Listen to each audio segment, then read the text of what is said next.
મુંબઈની અંદર એક વ્યક્તિએ ગાડીને ટક્કર મારી, ગાડીને થોડોક ગોગો પડી ગયો, એટલે ગાડીનો માલિક હતો એ ત્યાં હતો નહીં. એટલા માટે જોજો માણસની સજ્જનતા કેવી હોય છે.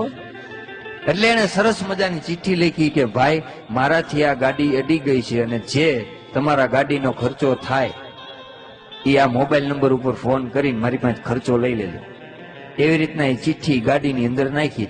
એટલે એ ગાડી ભટકાયેલી જોઈ ને માલિક આવ્યો એટલે ગાડીના માલિકે બહુ ગાળું દીધી, બહુ ગાળું બોલવા માંડ્યો કે કેવા છે આ લોકો એમ. પણ જ્યાં બારીનો કાચ ખોલ્યો, જ્યાં બારણું ખોલ્યું ત્યાં અંદર એક ચિઠ્ઠી પડી હતી કે ભાઈ તમારી ગાડી મારા લીધે ભટકાણી છે, તમારી ગાડીનો ખર્ચો આ મોબાઈલ નંબર ઉપર લઈ જાઓ. ત્યાં માણસ બહુ ખુશ થઈ ગયો, બહુ એટલે બહુ.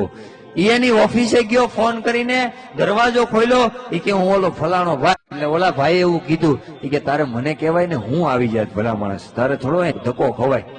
બોલો એ કે તમારા કેટલા પૈસા? બહુ સારી વાત કરી સાહેબ. એ કે હું પૈસા લેવા નથી આવ્યો. એ કે કેમ? આ કળિયુગની અંદર એક સારા વ્યક્તિના દર્શન કરવા આવ્યો છું, મારે પૈસા નથી જોતા સાહેબ.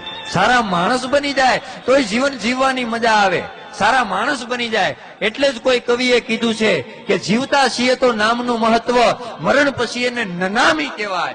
જિંદગી કોઈની આપેલી ઉધાર છે, એને પાછી ન આપો તો તમારી ખામી કહેવાય. રડતા રડતા આવ્યા હતા, જિંદગીમાં હસતા જાઓ તો વાત જામી કહેવાય. બાકી તો ઘણા જીવે છે ને ઘણા મરે છે, એ બધી ગુલામી કહેવાય. આવા સમાજ માટે, આવા દેશ માટે કોક ક્યાંક જગ્યાએ શહીદ થાવ ને એનું નામે સલામી કહેવાય.